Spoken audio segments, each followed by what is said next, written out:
இந்த 2025 ஆண்டு விருச்சிக ராசி நண்பர்களுக்கு எப்படி இருக்குங்கிறத பார்ப்போம். ஏன்னா இந்த ஆண்டு வந்து விருச்சிக ராசிக்கு சிறப்பான ஆண்டு. இந்த குரு பகவான் இதுவரை ராசியை பார்த்துக்கிட்டே இருக்காரு. நல்லது நடந்துகிட்டே இருக்கு. தொழில் பிசினஸ் எல்லாத்துக்குமே மிக சிறப்பான ஒரு நிலையில் விருச்சிக ராசிக்காரர்கள் சென்று கொண்டு இருக்கிறார்கள். அந்த விருச்சிக ராசியை பொறுத்தவரை பார்த்தீங்கன்னா இது வரைக்கும் 4ல் இருந்த சனி 5க்கு போறார். இந்த வருஷம் ஏற்படக்கூடிய பேச்சில் 4ஆம் இடத்திலிருந்து 5ஆம் இடத்துக்கு போகிறார். 5ஆம் இடத்துக்கு வரக்கூடிய சனி பகவான் சில கௌரவ குறைச்சல்களை ஏற்படுத்தலாம். அதில் குரு வீட்டில் இருக்காரு, அதனால பெரிய பாதிப்புகள் இல்லாவிட்டாலும் கூட சின்ன சின்ன சங்கடங்கள் ஏற்படலாம். அதில் கொஞ்சம் கவனம்.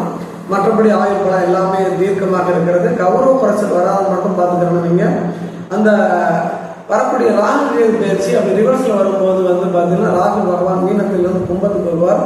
கும்ப சுகஸ்தானமாகிறது. ஆக உடல் ஆரோக்கியத்தில் கவனமாக இருக்கணும். மண்மனை வீடு வாங்குறது, இடம் வாங்குறது, இதுல எல்லாம் சின்ன சின்ன தடைகளை ஏற்படுத்தும். அது கரெக்டாக வந்து உங்களுக்கு வெளிச்சத்துக்கு வந்து இப்போ 11 இருக்கிறோம், 10க்கு போவார். அதனால 10ல் கேது இருக்கார். அதனால கண்டிப்பாக உங்களுக்கு தொழில் சிறப்பாக இருக்கும். ஏன்னா 10ல் ஒரு பாவியாவது இருக்க வேண்டும்னு சொல்லுவார் இல்லையா? அப்போ 10ல் அவர் கேது 10க்கு போகும்போது உங்களுக்கு தொழில் ரீதியாக மிகச்சிறப்பான ஆண்டாக இருக்கும்.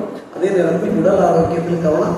மாணவர்கள் படிப்பில் கவனமாக இருக்கும். ஏன்னா உங்களுக்கு 4க்கு வந்து இப்போ விருச்சிக ராசிக்கு ஆல்ரெடி ஏற்கனவே சனி இருக்காரு. அடுத்து அந்த விருச்சிக ராசியை விட்டு அவர் மீனத்துக்கு போவார். அப்புறம் கொஞ்ச நாள் அவர் வந்து ராகு மீனத்திலிருந்து இங்கே கும்பத்துக்கு வந்துடும். உங்களுக்கு 4ஆம் இடம் கல்வி சார்ந்த பிள்ளைகளுக்கு. அதனால கல்வியில் குழந்தைகள் வந்து கொஞ்சம் கவனமாக இருக்கணும்.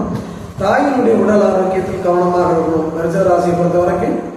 ஏன்னா இப்போவே ஆல்ரெடி சனி அங்கே தான் இருக்காரு. விருச்சிக தனுசு மகர கும்பத்தில் சனி வந்து ஆல்ரெடி தாயை பாதிச்சுட்டு தான் இருந்தது. மறுபடியும் இந்த சனி போன உடனே அது கொஞ்ச நாள் அதுக்கப்புறம் ஆட்டோமேட்டிக் அந்த ராகு உட்காந்துக்கிட்டு மறுபடியும் தாயினுடைய உடல் ஆரோக்கியத்தில் கொஞ்சம் டிஸ்டர்ப் பண்ணிகிட்டே இருக்கும். அது கொஞ்சம் கவனம். மற்றபடி குறைபாடுகள் இல்லை. படிப்பில் கவனம், உடல் ஆரோக்கியத்தில் கவனம், தாயினுடைய ஆரோக்கியத்தில் கவனம். மண்மனை வீடு வாசல் இந்த சொத்து சம்பந்தப்பட்ட பிரச்சனைகள் எதுலையும் சிக்கிறாம நீங்கள் இருக்கணும்.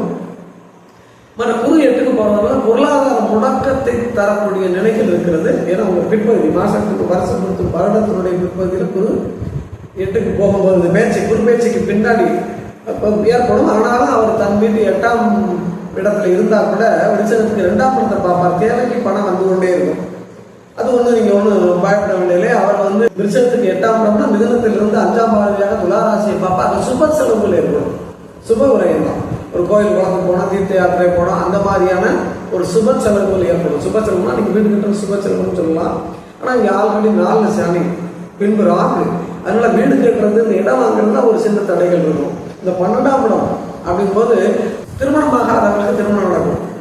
அந்த ஒரு மிக சிறப்பான ஒரு நிலை. திருமணம் லேட் ஆகிட்டே இருக்கிறீங்களா, அவங்களுக்கு கூட திருமணம் நடக்கக்கூடிய வாய்ப்புகள் இருக்கிறது. ஆக விருச்சிக ராசியை பொறுத்த வரைக்கும் இந்த வருடம் விருச்சிக ராசியை சேர்ந்த நண்பர்களுக்கு நன்மையும் சில தீன்மைகளும் ஏற்படுகின்ற ஒரு சுமாரான ஆண்டாக இருக்கிறது என்பதை சொல்லிக்கொள்ள விரும்புகிறேன். நன்றி, வணக்கம்.